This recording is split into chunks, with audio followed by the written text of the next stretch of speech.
Baik, perkenalkan nama saya Bayi Pame NPM 1642011001 ingin menjelaskan terkait bab 11 tentang pemerintahan daerah.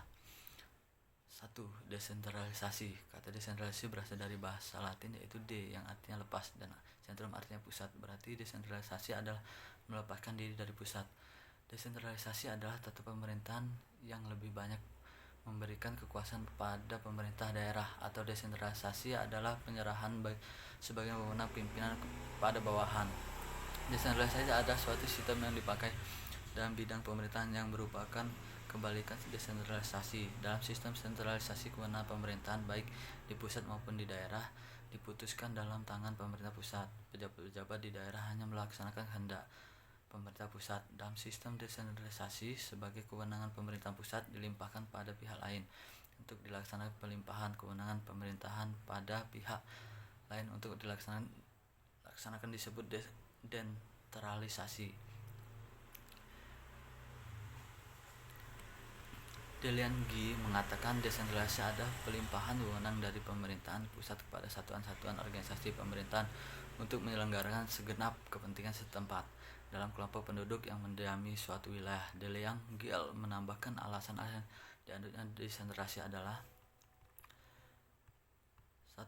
Dilihat dari sudut politik. Sebagai pemerintahan, kekuasaan desentralisasi dimaksudkan untuk mencegah penumpukan kekuasaan pada satu pihak saja yang pada akhirnya dapat menimbulkan tirani. 2. Bidang politik. Menyelenggarakan desentralisasi dianggap sebagai tindakan pendemokrasian untuk menarik rakyat ikut serta klaim pemerintahan dan melatih diri dalam menggunakan hak demokrasi. 3. Bidang teknik organisasi pemerintahan. Alasan mengadakan pemerintahan daerah desentralisasi adalah semata-mata untuk mencapai suatu pemerintahan yang efisien. Apa yang dianggap lebih utama untuk diurus oleh pemerintah daerah, pengurusannya diserahkan pada daerah. Hal-hal yang lebih tepat ditangani pemerintah pusat tetap diurus oleh pemerintah pusat.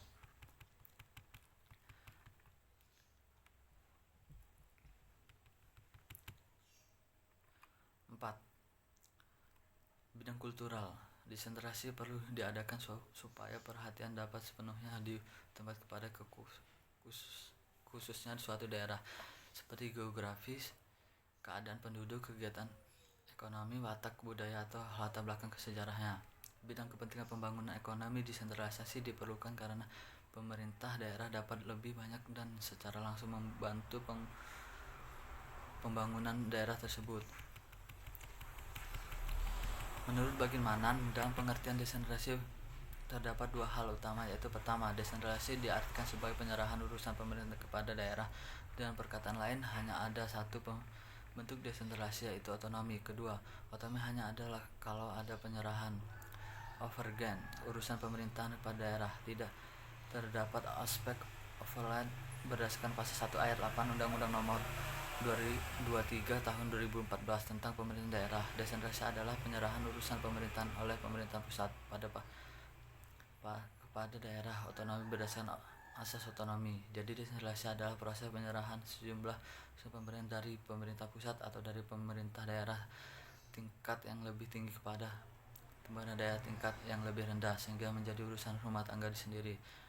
Pemrakarsa wewenang dan tanggung jawab atas urusan-urusan yang diserahkan sepenuhnya menjadi tanggung jawab daerah itu sendiri, baik mengenai politik, kebijakan, perencanaan, perangkat, dan pelaksanaan maupun segi-segi pembiayaannya. 2. Dekonsentrasi. Asas penyelenggaraan pemerintahan. Di samping desentralisasi ada pula dekonsentrasi.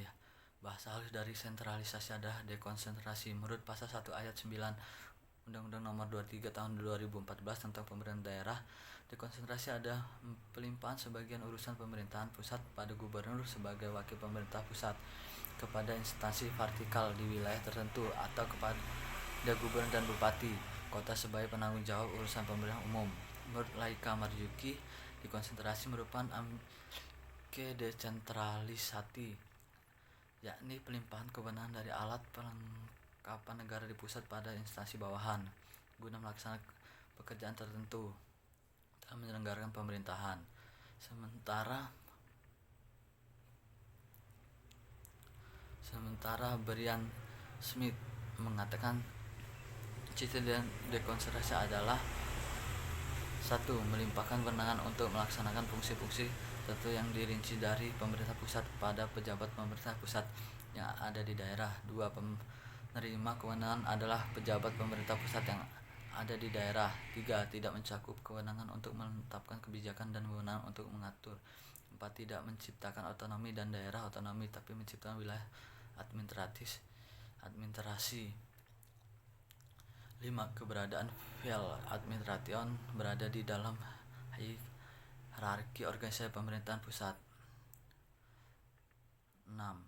Menunjukkan pola hubungan kekuasaan intra organisasi dan menciptakan keseragaman dalam struktur politik. Kedudukan dekonsentrasi dalam menyelenggarakan pemerintahan daerah bermanfaat secara politik.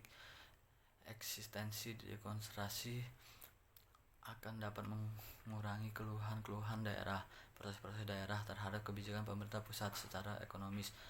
Aparat dekonsentrasi dapat membantu pemerintah dalam merumuskan perencanaan dan melaksanakan alih-alih dan informasi yang intensif yang disampaikan dari daerah ke pusat. Dekonsentrasi memungkinkan terjadinya kontrak secara langsung antara pemerintah daerah yang diperintahkan atau rakyat. Kehadiran perangkat dekonsentrasi dapat mengamankan pelaksanaan kebijakan pemerintah pusat atau kebijakan nasional di bidang politik, ekonomi, dan administrasi dalam menjadikan alat efektif untuk menjamin persatuan dan kesatuan nasional. Artinya secara konseptual, dekonsentrasi adalah pelimpahan wewenang administratif dan pemerintahan pusat pada pejabat yang berada pada wilayah negara luar kantor pusatnya. Pelimpahan kewenangan hanya wewenang administratif, sedangkan kewenangan politik dipegang oleh pemerintah pusat. 3. Madebawin. Tugas pembantuan dalam bahasa Belanda disebut Madebawin. Menurut Agus Andi Adjong, Madebawin adalah tugas melaksanakan peraturan perundang-undangan yang lebih tinggi. Daerah terikat melaksanakan peraturan perundang-undangan termasuk yang diperintahkan atau diminta dalam rangka tugas pembantuan. Arti pemerintahan daerah tidak punya hak untuk menolak. Menurut bagian Manan, tugas pembantuan adalah tugas melaksanakan peraturan perundang-undangan yang lebih tinggi. Daerah terikat melaksanakan peraturan perundang-undangan termasuk yang diperintahkan atau diminta dalam rangka tugas pembantuan, sehingga tugas pembantuan diartikan sebagai pemberian kemungkinan pada pemerintahan pusat atau pemerintah daerah. 4. Peraturan daerah.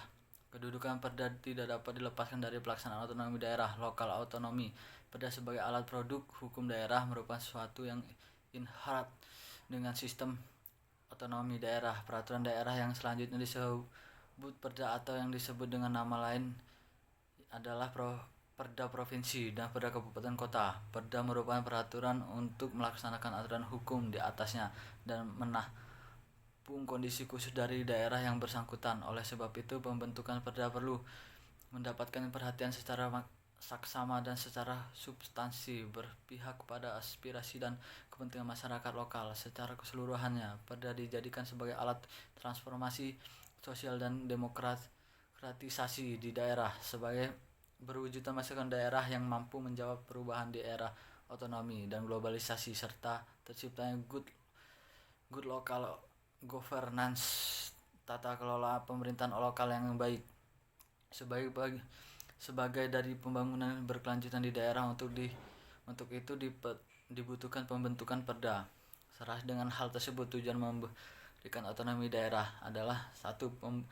Memperdayakan daerah termasuk meningkatkan kesejahteraan rakyat yang merupakan bagian utama dari tujuan nasional dengan selalu memperhatikan kepentingan dan aspirasi yang tumbuh dalam masyarakat. 2. Menjamin keserasian hubungan antara daerah dengan daerah lainnya, artinya mampu membangun kerjasama antara daerah untuk meningkatkan kesejahteraan bersama dan mencegah ketimpangan antara daerah. 3. Menjamin hubungan yang serasi antara daerah dengan pemerintahan, artinya harus mampu memelihara dan menjaga keutuhan wilayah negara dan tetap tegaknya negara kesatuan Republik Indonesia dalam rangka mewujudkan tujuan negara. Baik, sekian penjelasan dari saya. Terima kasih.